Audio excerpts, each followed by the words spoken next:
안녕하세요. 하천에 살고 있는 소설가 이회수입니다.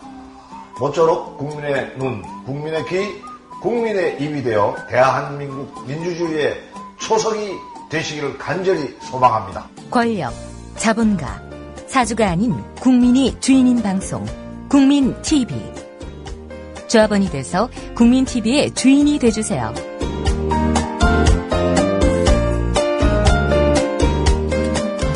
포털 사이트에서 미디어 협동조합 국민TV를 검색하세요. 국민TV 화이팅!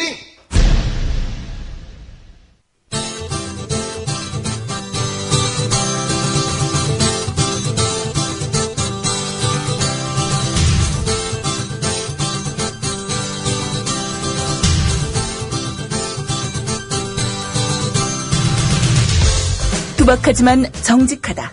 비평을 비평하는 남자 서영석. 그가 바라본 세상. 사설과 칼럼을 통해 오늘을 짚어본다. 서영석의 라디오 비평.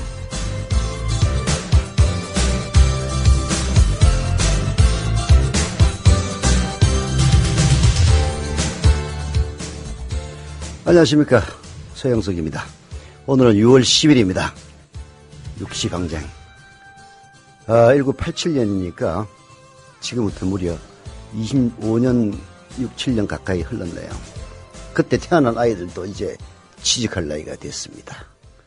육시방쟁이 있었기 때문에 오늘날의 이 민주주의가 그나마 숨을 쉬고 살고 있다는 점, 다시 한번 되새겨야 될 것 같습니다.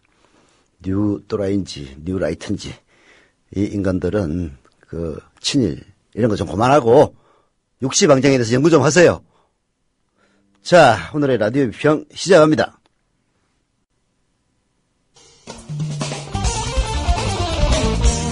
함께하고 계신 방송은 정치평론가 서영석 미디어 협동조합 이사가 진행하는 라디오 비평입니다. 네. 이정현 청와대 홍보수석이 최동욱 검찰총장은 이명박이가 지명한 검찰총장이다라고 말했다고 합니다. 그 과정을 보면은 좀 웃겨요. 한마디로. 청와대로 항의 방문을 온 민주당 국정원 대선 개입 사건 진상조사 특별위원회 위원장인 신경민 최고위원 그리고 박범계 의원이 이제 청와대에 와서 원세훈 전 국정원장 사전 구속영장 청구를 황교안이가 맡고 있다. 이렇게 비판을 하자 했던 말이라고 합니다. 이명박 정부가 검찰총장을 임명했고 그 검찰이 이명박 정부 사람에 대해서 수사하는 거다. 새 정부에서 이보다 더 객관적인 수사를 할 수 있느냐. 오히려 긍지를 느낀다라고 정말로 뻔뻔스럽게 얘기했다고 그러는데요. 그러면은 박근혜 대통령이 지명한 황교안 장관이 왜 구속영장 청구와 그리고 선거법 위반 혐의 적용을 갖다 막고 있는 겁니까? 말일 되는 얘기를 해야죠. 이렇게 뻔뻔할 수가 있는지 정말 그 얼굴의 두꺼움에 몸서리를 칩니다. 거짓말, 뻔뻔스러움, 후화무치 이런 것들이 보수 정권의 아이콘이라면 그 아이콘은 쓰레기통에다가 집어넣어야 됩니다. 자, 오늘 첫 칼럼은요. 한겨레신문의 여해노 사회부 선임 기자가 쓴 황교안 검찰을 조지다 라는 도발적인 제목의 칼럼입니다. 경찰이 넉 달 넘게 수사한 것을 검찰이 또 한 달 넘게 수사했다.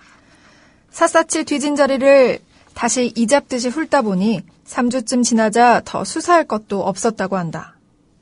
다시 일주일가량 법률 검토를 했다. 결론은 공직선거법 위반이었다. 검찰 내부 지침으로는 구속영장 청구 대상이다. 수사팀은 이를 검찰 지휘부에 전달해 동의를 얻었다고 한다. 이어 황교안 법무부 장관에게도 보고됐다. 5월 27일의 일이다. 정치 관여 및 대선 개입 의혹을 받아온 원세훈 전 국가정보원장의 형사처벌 방향은 그런 보고가 있은 지 보름이 다 되도록 아직 미정이다. 늦어지는 이유는 이미 공공연하다. 장관이 검찰 의견에 동의하지 않고 계속 보고를 받느라 그런다는 것이다. 결재를 올릴 때마다 다시 회화하라며 서류를 던지는 모습이 떠오른다. 그렇게 해도 되는 것일까? 네, 그렇게 하면 안 되죠. 법무부 장관이 검찰의 보고를 받을 수는 있습니다. 법무부 장관은 검찰 사무의 최고 감독자이고 검찰 보고 사무규칙에는 고위공무원 범죄나 선거법 위반 사건 등은 장관에게 보고하도록 되어 있습니다.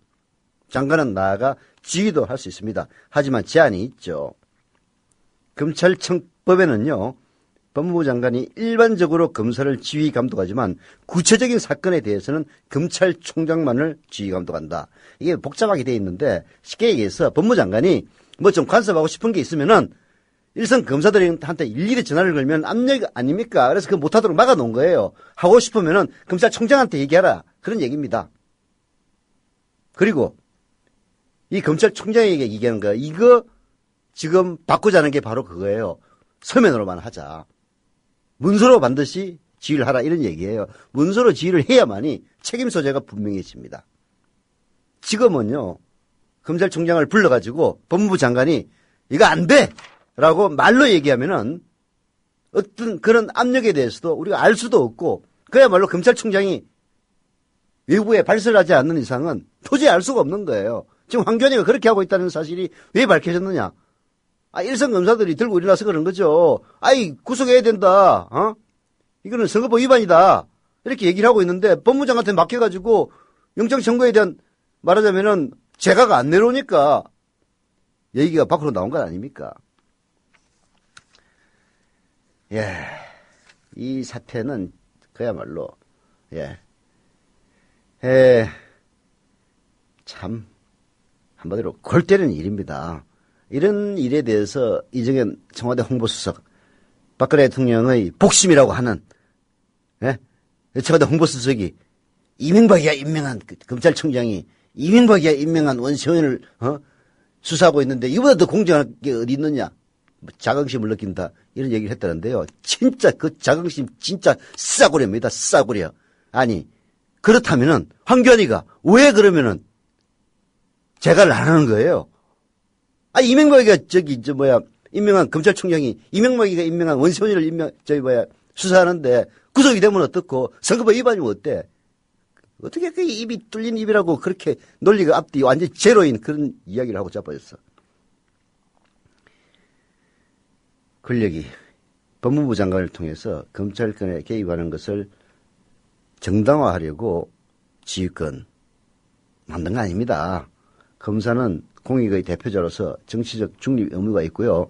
이를 해치는 지휘권 발동은 재량권 남용이 되는 겁니다. 예. 이번 사태는 그런 제안의 첫 단계에서부터 덜컥거린다. 황 장관은 최동욱 검찰총장에게 서면으로든 말로든 지휘권을 행사하지 않았다고 한다. 보고 과정에서 의견 교환이 있었다는 법무부 쪽 설명은 있다. 이른바 비공식 수사지휘다. 그런 비공식 수사지휘는 그동안에도 있었다지만 드러나고 확인된 것은 이번이 사실상 처음이다. 뭐라 부르든 형식으론 총장을 통한 투명한 지휘권 발동이 아니라는 점에서 내용으론 검찰 독립을 저해하는 결과라는 점에서 그 자체로 위법이다. 이럴 바에야 정식으로 지휘권을 발동하라고 대들지도 못한 채 뜻을 굽히게 된 검찰은 정치검찰이라는 오래된 불신의 구렁텅이로 되돌아가게 됐다. 왜 이렇게까지 했을까? 알려지기로는 선거법을 적용해 구속한다는 검찰 의견에 황 장관은 법리적 문제를 들어 제동을 걸었다고 한다. 하지만 검찰의 기소와 영장 청구는 법원에서 최종적으로 심사해 판단할 일이다. 검사 동일체의 바깥에 있는 장관이 지휘권 발동 말고 다른 방법으로 자신의 판단을 강요할 권한이 있는지도 의문이다. 네. 무슨 법리적 문제는 얼어 죽을 법리적 문제예요. 법리적 문제를 판단하는 것은 법무부 장관이 아닙니다. 검찰이 기소하고 검찰이 영장 청구를 하면은 그 판단하는 것은 법원이에요. 왜 황교안 장관은 주저넘게 법원이 해야 될 일을 판사가 해야 될 일을 갖다 자기가 하고 있는 겁니까? 이거는 뻔하죠. 박근혜 대통령을 보위하기 위해서 그런 거 아닙니까? 김정은을 보위하는 그 늙으수레한 김정일의 똘마이들처럼 박근혜를 보위하기 위해서 막는 거 아닙니까? 솔직히 톡 까놓고 그 얘기 지금 뭘 인정할 건 인정해야지. 법리적 이유뿐인지도 묻게 된다. 이번 사건이 국정원의 조직적 선거 개입으로 판명되면 지난 대통령 선거의 정당성에 흠집이 나고 국정원의 존재 기반이 흔들릴 것이라는 전망은 진작부터 있었다. 누군가에게는 큰 걱정이었겠다.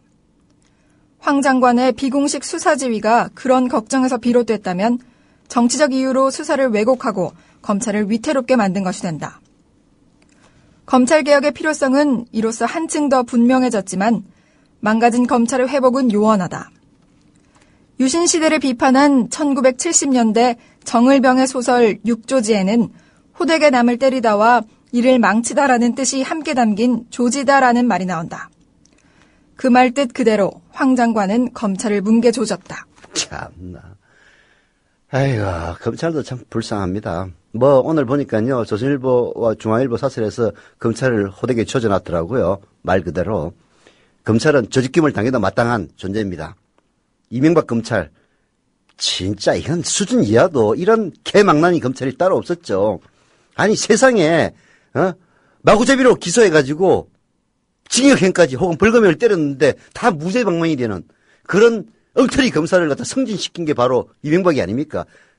이명박이가 제 조져 하면은 그 아직 검찰은 개였어요. 그때는 가서 그냥 물어 뜯는 겁니다. 말이 되든 안 되든 간에. 그리고 나서 법원의 판단에는 무죄로 나와. 그러면 그 검사는 그야말로 좌천이나 아니 옷을 벗어도 마땅할 판인데 이명박이를 승진시켜줬어.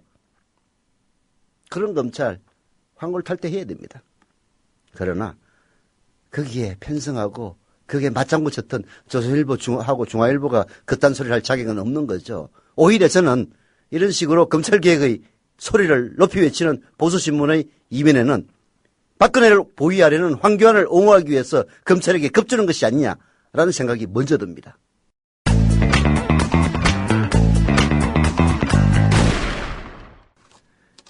백태용 씨라고 기억하시는 분들 있을지 모르겠네요. 옛날 빨갱이라고 불렸던 사람들 중에서 극우파로 전향한 사람이 있는가 하면은 정상적인 사람들도 많이 있습니다. 빨갱이라 불렸다 해도 빨갱이가 아닌 것이 우리 시대의 비극이죠. 백태용 씨는 미국 하와이대 로스쿨 교수로 지금 재직 중인데요. 미국 정부의 도청과 한국 정보기관의 선거 개입을 비교해서 한겨레 칼럼으로 기고했습니다. 소개합니다. 믿기지 않는 뉴스다. 오바마 정부가 미국인들의 개인전화 사용 기록은 물론이고 외국인들의 이메일 및 채팅 내역, 인터넷 정보 등을 광범위하게 감시해왔다는 것이 밝혀졌다. 버라이즌과 페이스북, 야후, 구글 등 주요 통신 및 인터넷 업체가 국가안보국의 서버의 정보를 통째로 제공해왔다는 사실이 보도되자 미국인은 물론이고 세계 각국의 인사들이 경악하고 있다. 오바마 정부는 부시 정부의 프리즘이라는 프로그램을 이어받아 개인별 영장 청구도 없이 하루에 약 30억 통의 통화 기록을 수집했다고 하니 그 인권 침해의 규모 면에서 놀라움을 금할 수 없다. 네. The Enemy of State인가? The State of Enemy인가요? 제가 영화가 나오는데 실력이 그렇습니다. 그런 영화를 보면은 거기 나오는 국가안보국인가요? 아주 무시무시한 그런 것들이 영화상의 설정인 줄 알았더니 그게 아니었어요. 부시가 만들었던 프리즘이라고 하는 프로그램을 오바마도 이어받았는데 무려 30억 통에 달하는 하루에 이메일을 아무런 사전 영장 청구도 없이 열람했다고 하는 이 경악할 만한 사실이 미국을 지금 들쑤시고 있습니다. 오바마 대통령은 시진핑 중국 주석과의 회담을 앞두고 열린 기자회견에서 미국 정부의 정보 수집 활동은 비밀리 의회 동의 절차를 거쳐 법적인 문제가 없다고 강조했다. 특히 이해하기 어려운 변명 중 하나는 미국인 여러분의 전화는 감청되지 않았으니 걱정 말라는 것이었다. 국가안보국이 시내 통화 기록까지 모두 제출하도록 요구하고 있으니 미국 거주자 정보는 건들지 않았다는 것은 사실이 아니다. 설령 미국인 통화 내용은 듣지 않았다고 해도 여전히 문제다. 미국 거주자들의 개인정보 사찰은 안 되지만 그를 제외한 외국인들의 전화 내용, 이메일, 페이스북, 인터넷 메신저의 내용들을 무조건적으로 조사하고 이유 없이 감시하고 또 수집된 정보를 함부로 처리하고 남용하는 것은 정당한 일이라는 말인가? 네. 미국의 뉴욕타임스는 오바마 정부는 이제 신뢰를 완전히 상실했다고 개탄을 하고 있습니다. 폭스뉴스와 같은 보수적인 방송 매체조차 부시 정부의 영장 없는 전화도청도 지금 오바마가 하고 있는 정보 수집만큼 광범위하지는 않았다고 얘기를 합니다. 오바마 정부가 아니 미국 사회가 이러한 사실 앞에 어떤 대응을 내놓을지 자목 궁금하다라고 백태웅 교수는 쓰고 있습니다. 백태웅 교수가 정말로 하고 싶은 얘기는요. 뭐 미국 정부의 이 오만불손하고 지랄맞은 이 문제를 단지 하기 위해서 이야기를 한 건 아닙니다. 백태웅 교수의 정말 얘기하고 싶은 것은 바로 지금부터입니다. 한국에서는 전 국정원장 원세훈 씨가 국정원법과 공직선거법을 위반한 혐의를 받고 있다. 보수정당 후보의 대통령 당선을 위해 국정원 심리정보국 직원들을 정치 공작에 배치하여 인터넷 사이트 오늘의 유머나 트위터 등의 종북 좌파 척결을 내세우며 야당 후보를 비난하는 댓글을 올려 선거 개입 활동을 하게 한 혐의다. 국가 안보를 위해 일해야 할 국정원 직원들을 선거 공작에 동원한 행위는 도저히 용인할 수 없는 일로서 그 책임자는 국민 앞에 사죄하고 응분의 사법상 처벌을 받는 것이 마땅하다. 그러나 경찰은 국정원 여직원 사건에 대해 축소 일변도로 수사를 끝냈다. 새 정부의 검찰은 국정원 선거 개입에 대해 과감한 조사를 벌이는 듯 했지만 선거법 공소시효를 눈앞에 두고도 아직 구속영장 청구를 단행하지 않은 채 시간을 끌고 있다. 바로 박정희의 중앙정보부가 했던 일입니다. 박정희의 중앙정보부는 바로 중앙정보부라고 하는 국가의 예산은 국민의 세금을 쓰는 기관을 자기 정권 보위에 마구잡이로 동원했습니다. 말 안 듣는 사람 데리고 고문까지 했어요. 고문까지 한 정도가 아니죠. 광범위하게 고문하고 쳐지고 불이익을 주고 심지어는 죽이고 했습니다. 지난 민주화 과정에서 국가정보기관이 국민의 인권을 침해하거나 체제 보위를 위한 정치 공작을 해서는 안 된다는 것이 바로 국민적인 합의가 되었죠. 박종철 씨에 대한 물고문, 남영동에서의 김건태 의원에 대한 정기고문을 겪으면서 이제 우리 국민의 의식은 정보기관의 전형과 권한 남용을 용인하지 않을 정도로 성장했습니다. 이러한 국민의 뜻을 잘 이해하고 법무부와 검찰은 치졸한 정치 공작을 벌인 원세훈 전 국정원장의 사법 처리를 더는 미루지 말아야 합니다. 구속할 사람은 구속하고 잘못된 것은 바로 잡아라. 9.11 테러 이후에 미국이 테러와의 전쟁을 이유로 국민의 자유를 제한하고 인권을 침해하는 방향으로 뒷걸음치는 사이 우리의 민주주의와 인권보호는 어디에 와 있는지 다시 한번 되묻게 됩니다. 독재를 극복하고 민주화를 이룬 저력으로 국민의 인권보호에 앞서가는 한국임을 보여줬으면 좋겠다라고 백태용 미국 하와이대 로스쿨 교수는 쓰고 있는데요. 자고로 자비롭고 관대한 정부란 없습니다. 권력을 잡은 사람은 절대 자비롭지 않고 권력을 잡은 사람은 절대 관용하지 않습니다. 다만 국민의 압력, 국민의 준엄한 명령이 정부로 하여금 겸손하지 않으면은 그 정부의 대통령을, 그 정부의 대표를 건자해서 끌어내릴 수 있다고 국민들이 경고함으로써 비로소 정의는 실현되고 확고되는 겁니다. 국민의힘 어느 때보다도 지금 필요한 시점입니다.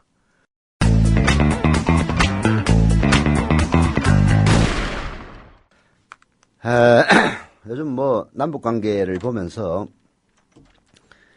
박근혜 대통령의 인기도 덩달아 높아지고 있습니다. 전 박근혜 대통령을 좋아하지도 않고 박근혜 대통령 이전에 이 나라의 남북관계를 수십 년 후퇴시켰던 이명박의 전횡을 보면서 저런 인간이 대통령이라고 앉아가지고 남북 통일정책을 다루니까 이 모양이지 그런 생각을 해왔던 사람이긴 합니다만 어떤 면에서는 그야말로 벼랑끝 전술 전문인 북한을 다루는 데는 이명박이나 박근혜 식의 정말 배째라 나몰라라 모르쉐 전술도 때로는 효과가 있을 수 있다는 그런 생각을 합니다.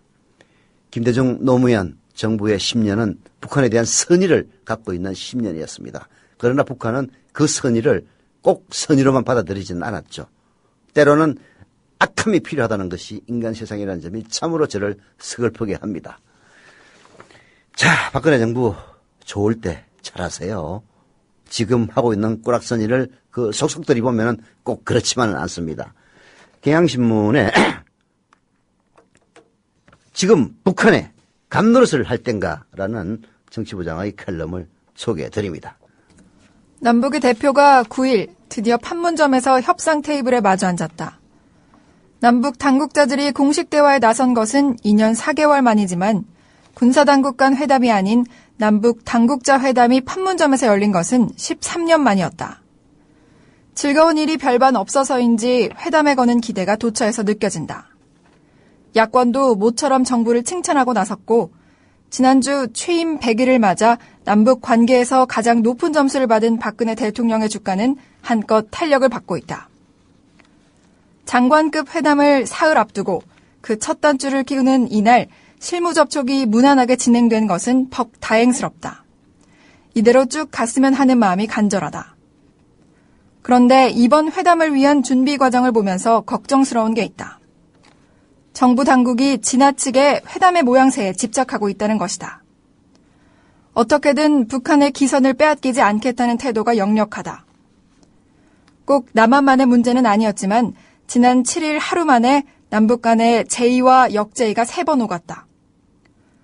북한이 본 회담에 앞서 실무회담을 개성에서 열자고 제의하자 남측은 이를 그대로 받으면서 판문점에서 열자고 수정제의했다.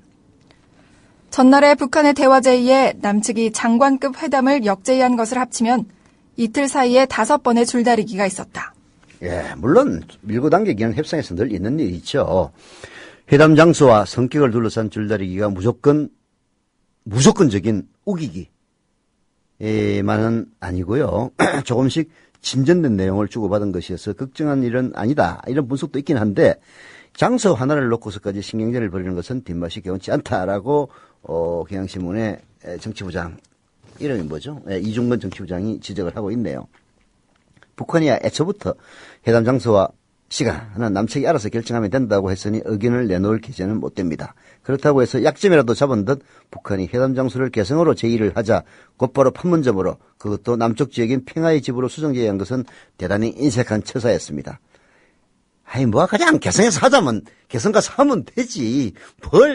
판문점에서 하자. 그리고 판문점에도 남측 북측 서로 달라요. 그래서 남측에 평화의 집으로 하자. 이건 그야말로 쪼잔한 공무원 정신에 불과하죠.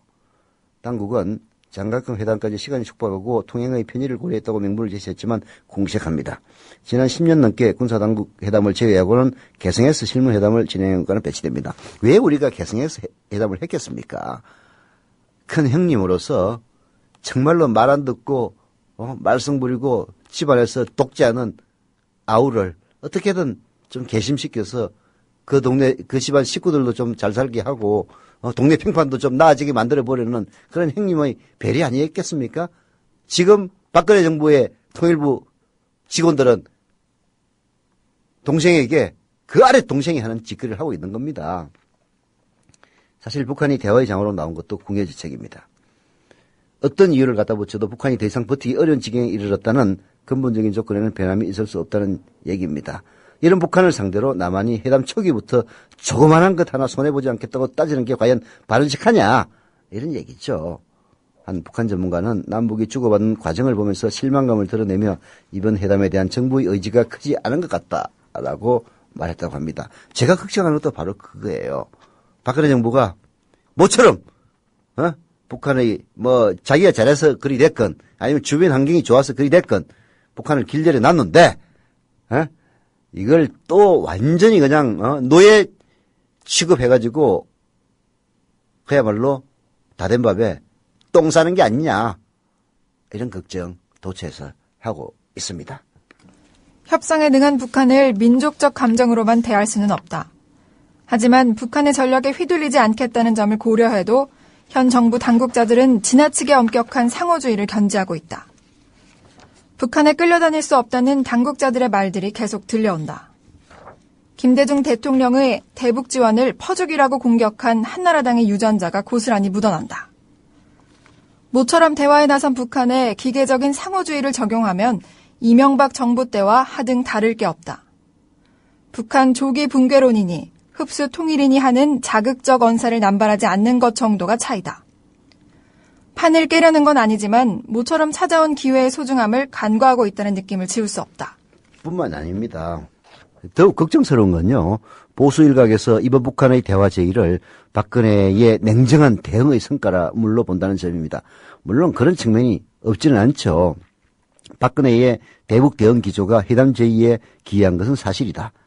박근혜 대통령의 확고한 대북관계 운영에 더 이상 북한이 기대를 접고 대화에 나선 것으로 볼 수는 있다는 얘기입니다. 하지만 박 대통령의 대응이 북한을 대화의 장으로 나오게 한 주된 요인은 아닙니다. 이걸 착각해 북한에 대해 앞으로도 냉정하게 대응해야 한다는 논리가 강화되지 않을까 걱정된다고 경향신문의 정치부장은 지적을 하고 있네요. 박근혜 대통령의 남북관계에 대한 지지율이 높은 상황에서 대화가 재개된 점도 우려스럽습니다. 아무리 신중한 박근혜 대통령이지만 신중하긴 합니까? 참나. 혹여 국민의 높은 지지를 얻고 오버액션하지 않을까 하는 점입니다. 박근혜 대통령의 대북 정책에 대한 높은 지지는 그동안의 성과에 대한 평가가 아닙니다. 앞으로 잘할 것이라는 기대에 대한 평가라고 보는 게 옳습니다. 그동안에 이명박이가 하도 개판을 쳐놨기 때문에 야 이명박이보다는 낫다라는 것이 일종의 기대 심리로 박근혜 대통령에 대한 지지를 나타나는 점을 절대로 잊어서는 안 됩니다. 벅 가는 거는 순간이에요. 나중에 깨고라지고 나서 후회해봤자 소용없습니다. 이종건 정치부장은 북한이 절박한 상황에서 출구를 찾고 있다면 자존심을 다치지 않게 하면서 너그럽게 받아줘야 한다라고 지적을 하고 있습니다. 박근혜 정부가 새겨들어야 할 대목입니다. 너희들이 이렇게 제의했으니 우리는 다른 식으로 하겠다는 그런 의미도 없는 일에 자존심을 그런 일은 없애야 됩니다. 갈 길 멉니다. 그런 식으로 하면요. 또 어떻게 상황이 반전돼가지고 여론의 질타를 받을지도 모릅니다. 제발 좀 정신 똑바로 차리고 남북관계 진전이 이루어지기를 진심으로 빕니다. 라디오 비평 여기서 마치겠습니다.